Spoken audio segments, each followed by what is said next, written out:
Selamat sore. Kita kembali lagi di KPA Online Tamrin dengan saya Obey Syanipara. Nah, kita akan melanjutkan seri sebelumnya, yakni apa? Yakni pekabaran wahyu untuk hari ini, untuk zaman ini. Di mana telah dibagi menjadi dua sesi. Yang pertama saya langsung bagikan pekabaran yang utama, yakni pekabaran 3 malaikat di Wahyu pasal 14. Kita sudah bahas tentang 3 pekabaran malaikat. Yaitu adalah apa? Yaitu adalah sembahlah Tuhan sebagai pencipta ya. Lalu yang kedua tentang sudah rubuh Babel, kota besar itu. Lalu yang ketiga tentang mereka yang menerima tanda binatang akan dihancurkan melalui nyala api. Nah, sekarang adalah bagian yang kedua yang akan kita bahas, kita lanjutkan dan bahas lebih detail mengenai apa? Panggilan keluar dari Babel. Apa maksudnya panggilan keluar dari Babel? Kenapa harus keluar dari Babel? Itu yang akan kita bahas pada sesi kali ini. Baiklah, sebelum kita mulai, kita tunduk kepala, kita tutup mata, kita berdoa dulu ya. Baiklah. Bapa kami yang di surga, terima kasih Tuhan untuk waktu yang telah Kau berikan kepada kami untuk membahas lebih jauh tentang pekabaran di dalam wahyu Tuhan, tentang keluar dari Babylon Tuhan. Berkatilah kami supaya bisa mendengar panggilan-Mu untuk keluar, dalam nama Yesus kami berdoa. Amin. Baiklah, jadi kita review sedikit ya, kita ulang sedikit dari Wahyu pasal 14 tentang pekabaran 3 malaikat. Jadi pekabaran 3 malaikat itu ada di Wahyu pasal 14 ayat 6 sampai 13 atau sampai 12 tergantung melihatnya seperti apa. Nah, kita langsung lihat ada 3 malaikat yang memberikan pekabaran. Yang pertama itu adalah di ayat 7 ya. Takutlah akan Allah dan muliakanlah Dia. Karena telah tiba saat penghakimannya dan sembahlah Dia yang telah menjadikan langit dan bumi dan laut dan semua mata air. Nah, yang kita akan bahas lebih banyak adalah yang berikutnya, yang kedua, ayat 8. Dan seorang malaikat lain, malaikat kedua, menyusul Dia dan berkata, sudah rubuh Babel, kota besar itu, yang telah memabukkan segala bangsa dengan anggur hawa nafsu cabulnya. Dan ini sangat erat kaitannya dengan Wahyu pasal 18 ayat 4. Tapi kita baca dari ayat 1 ya, supaya lebih lengkap ya. Tentang jatuhnya Babel. Kemudian, daripada itu, aku melihat seorang malaikat lain turun dari surga. Ia mempunyai kekuasaan besar, dan bumi menjadi terang oleh kemuliaannya. Dan ia berseru dengan suara yang kuat. Katanya, sudah rubuh Babel, kota besar itu.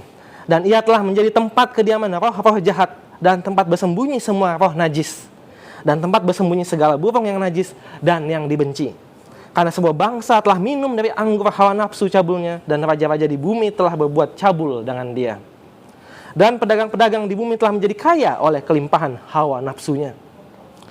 Lalu aku mendengar suara lain dari surga berkata, pergilah kamu hai umatku, pergilah daripadanya. Atau kalau bahasa Inggrisnya, keluar daripadanya, supaya kamu jangan mengambil bagian dalam dosa-dosanya, dan supaya kamu jangan turut ditimpa malapetakanya.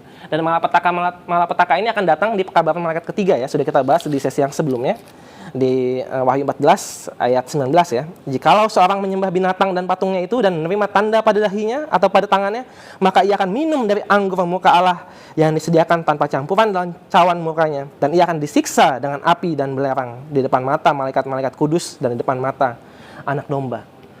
Jadi kenapa dipanggil keluar? Keluar karena ada apa? Murka Allah. Jangan kamu terlibat dalam dosanya, dalam percabulannya, dalam hawa nafsu Babel. Dan ini pekabaran yang sudah sebenarnya dimulai atau diinspirasikan dari perjanjian lama. Kalau dari Babylon itu bukan cuma dibahas di dalam Wahyu. Kita bisa misalnya buka kitab Yeremia ya. Jadi kita akan melihat ternyata pesannya hampir sama. Kita buka Yeremia pasal 50. Kalau tidak salah ayat ke-8, ya betul. Baiklah, kita buka Alkitab ya. Yeremia pasal 50 ayat 8. Larilah dari tengah-tengah Babel, dari negeri orang-orang Kasdim. Keluarlah, jadilah seperti kambing-kambing jantan yang mengepalai kawanannya. Maksudnya apa nih? Keluar dari Babel seperti kambing jantan. Nah, nanti kita akan bahas. Kita lihat lagi yang lain, pasal 51. Jadi banyak di Yeremia. Di saya juga ada, tapi lebih banyak di Yeremia ya. Pasal 51 ayat 6. Yeremia pasal 51 ayat 6. Larilah dari tengah-tengah Babel, hendaklah setiap orang menyelamatkan nyawanya, supaya kamu jangan tertumpas karena kesalahannya. Sebab inilah waktu pembalasan bagi Tuhan. Ia membayar ganjaran kepadanya. Yang menariknya ayat 7 bilang apa nih? Ayat 7, Babel tadinya seperti piala emas di tangan Tuhan yang memabukkan seluruh bumi. Bangsa-bangsa minum dari anggurnya, itulah sebabnya bangsa-bangsa menjadi gila. Menariknya di sini dikatakan sebelumnya Babel itu tadinya seperti piala emas di tangan Tuhan. Nah, lalu terkait keluar dari Babel, masih ada ayat berikutnya ya, di pasal yang sama, kita loncat sedikit. Tapi kalau mau dibaca secara lengkap, nanti silakan ambil waktunya, atau bisa di-pause dulu juga. Kita langsung baca di pasal 51, ayat 45. Terkait Babel ya. Keluarlah dari tengah-tengahnya, hai umatku. Hendaklah setiap orang menyelamatkan nyawanya dari murka Tuhan yang menyala-nyala itu. Jadi panggilan keluar dari Babel. Apa karena Babel itu jelek? Tadi sebelumnya dibilang sebelumnya bahkan seperti piala emas. Babel sebelumnya di sesi di bagian sebelumnya kita sudah bahas, itu melambangkan juga apa? Menara Babel, menara kesombongan, kekacauan ya, kekacauan bahasa, kekacauan dalam ajaran-ajaran agama. Tapi sebenarnya Babel sebelumnya tidak seperti itu. Seperti piala emas bahkan. Yang menariknya, kita mesti mengerti kalau kita ambil konteks dari Yeremia, di mana Wahyu itu mengambil dari Yeremia gitu kan. Konteks tentang Babelnya, karena zamannya Yohanes di Wahyu, Babel kan udah nggak ada. Nah, jadi diambil dari Yeremia ya. Jadi pada saat zaman Yeremia, apa itu Babel? Apa itu kerajaan Babel atau Babel ibu kotanya? Apa itu? Itu tempat pembuangan. Apakah tempat pembuangan karena itu jelek? Bukan ya. Justru kerajaan Babel itu yang menghancurkan Yehuda, sehingga orang-orang dalam Yehuda itu dibuang ke Babylon atau ke Babel. Jadi itu tempat pembuangan. Tapi itu bagian dari kerajaan yang maju. Bahkan rajanya saat itu Nebukadnezar dipakai oleh Tuhan. Menarik ya, kita coba misalnya ke Yeremia pasal 24 ayat 5 ya. Atau kita baca dari ayat 4. Yeremia 24 ayat 4 sampai 5. Kemudian datanglah firman Tuhan kepadaku, bunyinya, nah ini menarik ya. Beginilah firman Tuhan Allah Israel, sama seperti buah ara yang baik ini, demikianlah aku akan memperhatikan untuk kebaikannya orang-orang Yehuda yang kubawa dari tempat ini ke dalam pembuangan ke negeri orang-orang Kasdim. Jadi justru pada saat itu baik untuk pergi ke pembuangan, ke Babel. Dibilang ya, seperti pohon ara yang baik, inilah akan diperhatikan Tuhan, orang-orang yang pergi ke pembuangan, ke Babel. Jadi menarik ya, suatu yang tempat yang baik tiba-tiba menjadi tidak baik dan dibilang akan rubuh dan keluar dari situ. Nah ini menarik sekali. Yang menarik ya, kita bisa juga baca dari kisah ini. Tadi kan ada di Yeremia pasal 50 ayat 8. Tadi kita sempat membaca apa seperti kambing jantan ya.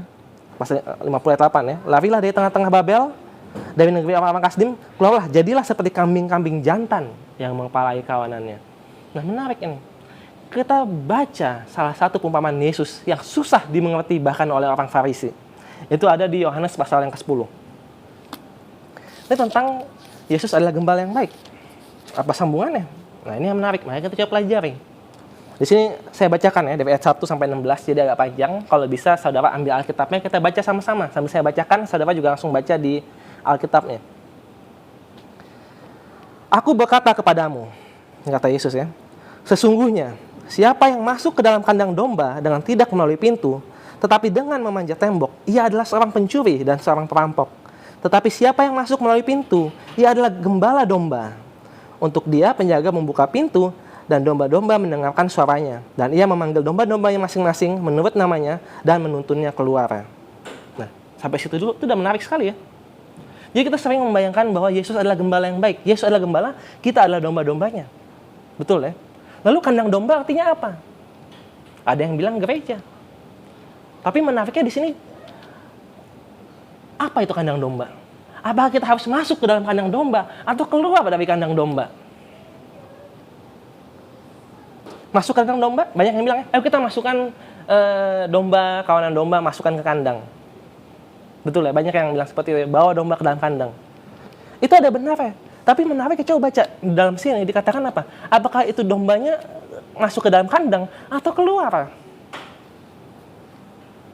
Tadi sudah kita baca ya di ayat 3 ya. Untuk dia penjaga membuka pintu dan domba-domba mendengarkan suaranya dan ia memanggil domba-dombanya masing-masing menurut namanya dan menuntunnya keluar. Jika semua dombanya telah dibawanya keluar, jadi udah 2 kali ya. Ia berjalan di depan mereka dan domba-domba itu mengikuti dia karena mereka mengenal suaranya. Tetapi seorang asing pasti tidak mereka ikuti. Malah mereka lari daripadanya karena suara orang-orang asing tidak mereka kenal. Itulah yang dikatakan Yesus dalam perumpamaan kepada mereka. Tetapi mereka tidak mengerti apa maksudnya. Apa maksudnya ia berkata demikian kepada mereka. Maka kata Yesus sekali lagi nih ya.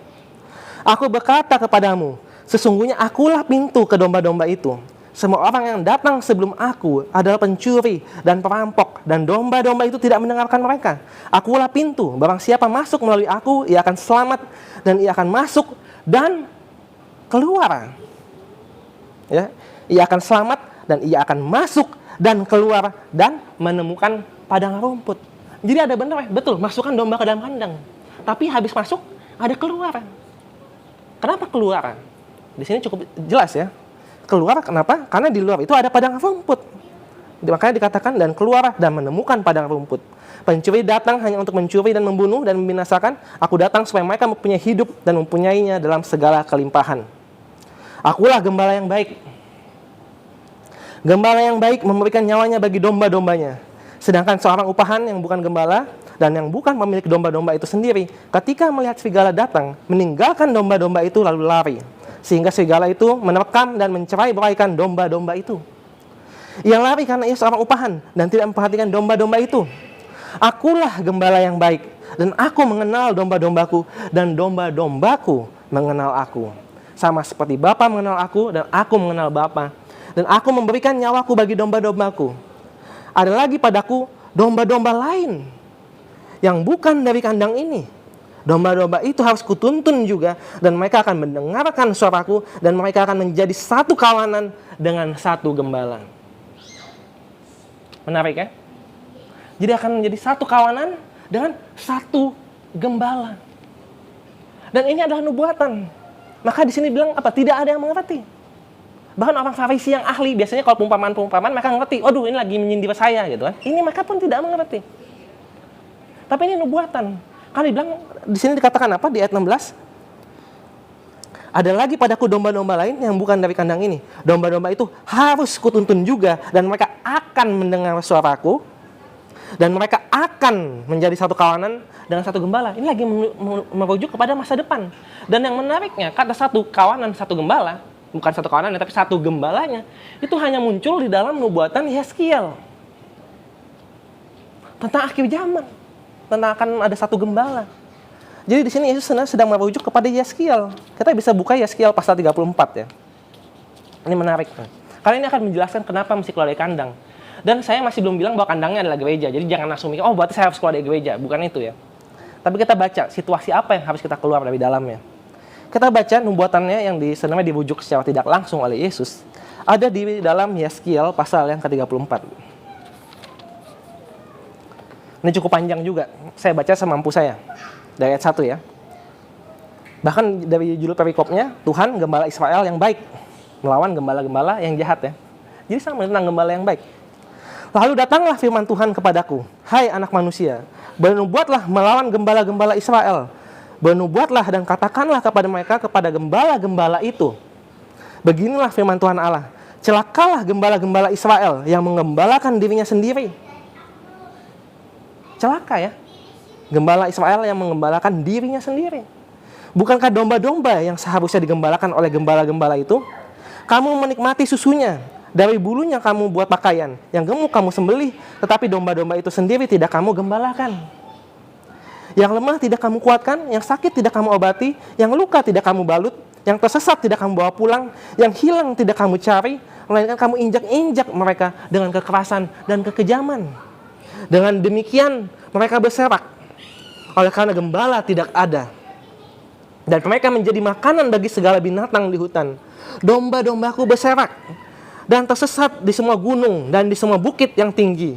Ya, di seluruh tanah itu domba-dombaku berserak, tanpa seorang pun yang memperhatikan atau yang mencarinya. Oleh sebab itu, hai gembala-gembala, dengarlah firman Tuhan. Demi aku yang hidup, demikianlah firman Tuhan Allah. Sesungguhnya, oleh karena domba-dombaku menjadi mangsa dan menjadi makanan bagi segala binatang di hutan, lantaran yang menggembalakannya tidak ada, oleh sebab gembala-gembalaku tidak memperhatikan domba-dombaku, melainkan mereka itu menggembalakan dirinya sendiri, tetapi domba-dombaku tidak digembalakannya. Oleh karena itu, hai gembala-gembala, dengarlah firman Tuhan. Ayat 10 ya.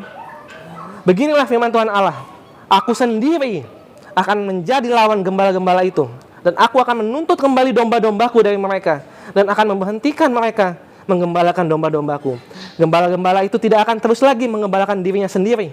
Aku akan melepaskan domba-dombaku dari mulut mereka, sehingga tidak terus lagi menjadi makanannya. Menarik ya. Jadi kenapa mesti keluar? Karena gembala-gembala yang seharusnya di dalam itu menggembalakan dengan baik. Tidak. Lanjut ya. Sebab beginilah firman Tuhan Allah, ayat 11. Dengan sesungguhnya aku sendiri akan memperhatikan domba-dombaku dan akan mencarinya. Seperti seorang gembala mencari dombanya pada waktu domba itu tercerai dari kawanan dombanya. Begitulah aku akan mencari domba-dombaku. Aku akan menyelamatkan mereka dari segala tempat kemana mereka diserahkan pada hari berkabut dan hari kegelapan. Dia betul-betul udah akhir zaman ya. Aku akan membawa mereka keluar dari tengah-tengah bangsa-bangsa dan mengumpulkan mereka dari negeri-negeri dan membawa mereka ke tanahnya. Aku akan menggembalakan mereka di atas gunung-gunung Israel, di alur-alur sungainya, dan di semua tempat kediaman orang di tanah itu, di padang rumput yang baik. Akan kugembalakan mereka, dan di atas gunung-gunung Israel yang tinggi, disitulah tempat penggembalaannya. Di sana, di tempat penggembalaan yang baik, mereka akan berbaring, dan rumput yang subur menjadi makanannya di atas gunung-gunung Israel. Ini seperti di Mazmur pasal 23 ya. Tuhan adalah gembalaku. Kenapa nih maksudnya? Kan dibawa kemana? Ke padang rumput dan air yang tenang. Ayat 15, aku sendiri akan menggembalakan domba-dombaku, dan aku akan membiarkan mereka berbaring. Demikianlah firman Tuhan Allah. Yang hilang akan kucari, yang tersesat akan kubawa pulang, yang luka akan kubalut, yang sakit akan kukuatkan, serta yang gemuk dan yang kuat akan kulindungi. Ini terjemahannya sayangnya agak kurang tepat ya, nanti cek bahasa Inggris ya. Yang gemuk dan yang kuat justru akan dibinasakan. Aku akan menggembalakan mereka sebagaimana seharusnya. Dan hai kamu domba-dombaku. Nah, intinya lanjutnya ada pesan ke domba-dombanya juga, tapi intinya apa? Tuhan akan menjadi gembalanya. Dan yang menarik, kita langsung loncat misalnya ke ayat 23 ya. Aku akan mengangkat satu orang gembala atas mereka yang akan menggembalakannya, yaitu Daud hambaku. Dia akan menggembalakan mereka dan menjadi gembalanya. Jadi di sinilah disebutkan apa? Satu gembala. Dan inilah yang dimaksud Yesus di Yohanes pasal 10 tentang satu gembala itu. Sehingga ada satu kawanan, karena dia bawa keluar dari bangsa-bangsa. Jadi ketika Tuhan memanggil untuk keluar. Sebelumnya tempat itu mungkin baik. Tapi apabila tempat itu sekarang sudah diisi oleh roh-roh jahat, roh-roh najis, ajaran-ajaran palsu, apalagi yang ada di dalam. Kalau dibaca di Kisah Para Rasul, ketika Paulus meninggalkan Efesus, dikatakan apa? Akan muncul serigala dari tengah-tengah domba. Jadi itu sudah dinubuatkan. Yang saudara harus tunggu adalah panggilan keluar tersebut. Panggilan dari apa? Keluar dari kota besar itu yang akan segera dirubuhkan oleh Tuhan. Panggilan keluar dari menara kesombongan itu, dari Babel. Panggilan dari kekacauan yang ada di dalam Babel. Jadi apabila saudara sekarang berada di suatu lingkungan yang saudara rasa aman, tapi apabila gembala-gembalanya sudah mengajarkan kesesatan, mereka dipenuhi hawa nafsu, tidak lagi menggembalakan, tapi hanya menggembalakan dirinya sendiri dan hanya menyembelih yang gemuk-gemuk untuk dirinya sendiri, tapi tidak menggembalakan domba-domba. Apabila ada panggilan keluar.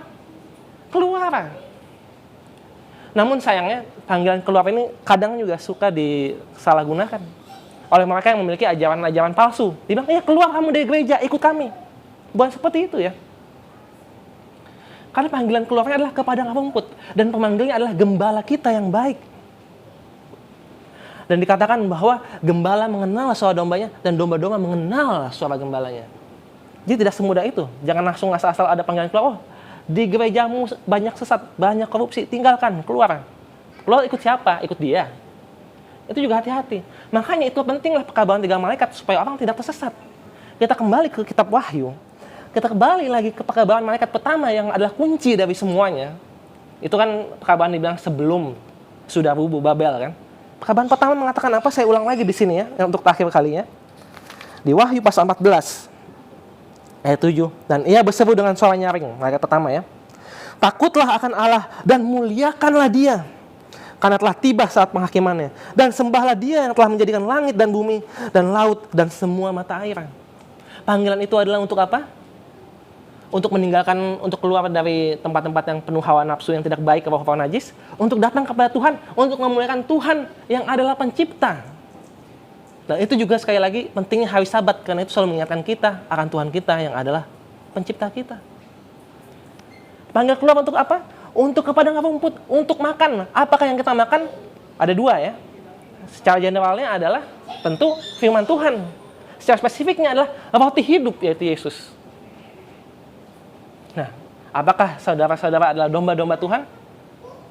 Maka dengarlah suara sang gembala. Dan sang gembala akan mengenal saudara. Itu saja yang saya bisa sampaikan untuk pekabaran dari kitab Wahyu ya. Sebenarnya ada banyak sekali, tapi saya hanya sampaikan yang inti-intinya saja.